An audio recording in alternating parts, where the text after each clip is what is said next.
اعوذ باللہ من الشیطان الرجیم بسم اللہ الرحمن الرحیم اذا زلزلت الارض زلزالها ذال کو نرمی کے ساتھ ادا کیا جائے گا اور ذال کے بعد الف مدہ ہونے کی وجہ سے ذال کو لمبا کیا جائے گا۔ زا کی آواز سختی سے ادا ہوگی۔ را کو ضاد کو موٹی آواز کے ساتھ پڑھا جائے گا۔ اس زا کے بعد الف مدہ اور ہا کے بعد الف مدہ ہونے کی وجہ سے ان کو لمبا کیا جائے گا۔ وَأَخْرَجَتِ الْأَرْضُ أَثْقَالَهَا خا، را، ضاد اور قاف کو موٹی آواز کے ساتھ پڑھا جائے گا۔ ثا کی آواز نرمی سے ادا ہوگی اور ہا قاف کے بعد الف مدہ ہونے کی وجہ سے قاف اور ہا کو لمبا کیا جائے گا۔ وَقَالَ الْإِنسَانُ مَا لَهَا قاف کے بعد الف مدہ، سین کے بعد الف مدہ، میم کے بعد الف مدہ اور ہا کے بعد الف مدہ ہونے کی وجہ سے ان تمام کو لمبا کیا جائے گا۔ قاف کی آواز موٹی ہوگی۔ نون ساکن کے بعد حروف اخفا میں سے سین ہونے کی وجہ سے نون پہ اخفا ہوگا۔ یومئذ تحدث اخبارها ذال کو نرمی کے ساتھ ادا کیا جائے گا اور تنوین مطلب دو زیر کے بعد حروف اخفا میں سے تا ہونے کی وجہ سے یہاں پہ اخفا ہوگا۔ ثا کو نرمی کے ساتھ پڑھا جائے گا۔ خا کی آواز موٹی ہوگی اور را کی آواز بھی موٹی ہوگی۔ با کے بعد اور ہا کے بعد الف مدہ ہونے کی وجہ سے ان کو لمبا کیا جائے گا۔ بِأَنَّ رَبَّكَ أَوْحَىٰ لَهَا نون مشدد ہونے کی وجہ سے نون پہ غنہ ہوگا۔ را کو موٹی آواز کے ساتھ پڑھا جائے گا۔ ہا کو کھڑی زبر ہونے کی وجہ سے لمبا کیا جائے گا اور ہا کی آواز گلے کے درمیان سے آئے گی۔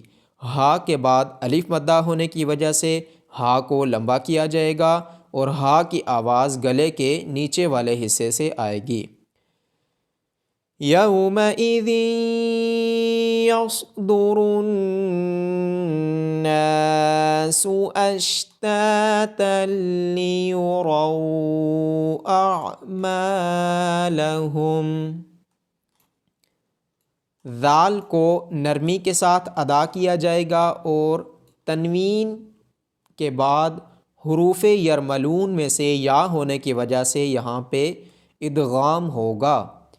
صاد کو را کو موٹی آواز کے ساتھ پڑھا جائے گا اور نون مشدد ہونے کی وجہ سے یہاں پہ غنہ ہوگا اور نون کے بعد الف مدہ ہونے کی وجہ سے نون کو لمبا کیا جائے گا۔ تا کے بعد الف مدہ ہونے کی وجہ سے تا کو لمبا کیا جائے گا اور تنوین مطلب دو زبر ہونے کی وجہ سے تا کے اوپر تنوین مطلب دو زبر، اس کے بعد حروف یرملون میں سے لام ہونے کی وجہ سے یہاں پہ ادغام ہوگا۔ را کو موٹی آواز کے ساتھ پڑھا جائے گا۔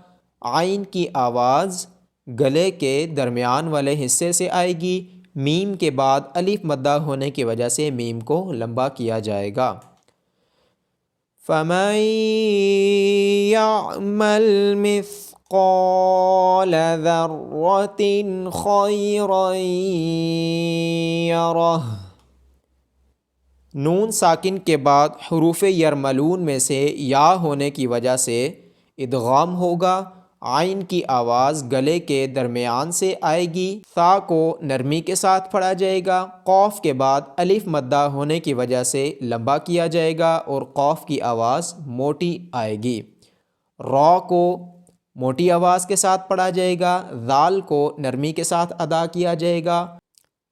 تا کے نیچے دو زیر مطلب تنوین اور اس کے بعد حروف حلقی میں سے خا ہونے کی وجہ سے اظہار ہوگا۔ را کے اوپر دو زبر یعنی تنوین کے بعد حروف یرملون میں سے یا ہونے کی وجہ سے ادغام ہوگا۔ وَمَن يَعْمَلْ مِثْقَالَ ذَرَّةٍ شَرًّا يَرَهُ۔ نون ساکن کے بعد حروف یرملون میں سے یا ہونے کی وجہ سے ادغام ہوگا۔ عین کی آواز گلے کے درمیان سے آئے گی، تا کو نرمی کے ساتھ ادا کیا جائے گا، قوف کو موٹی آواز کے ساتھ پڑھا جائے گا اور الف مدہ ہونے کی وجہ سے قوف کو لمبا کیا جائے گا۔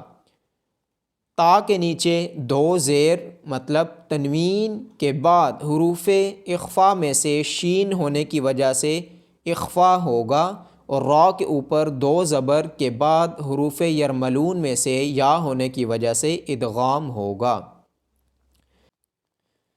بسم اللہ الرحمن الرحیم۔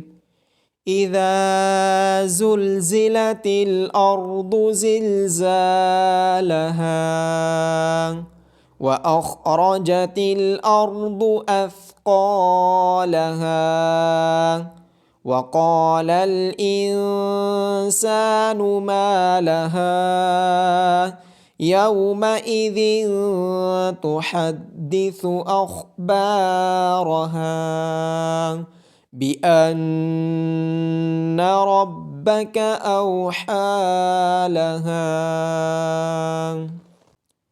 يومئذ يصدر الناس أشتاتا ليروا أعمالهم فمن يعمل مثقال ذرة خيرا يره ومن يعمل مثقال ذرة شرا يره۔ صدق اللہ العظیم۔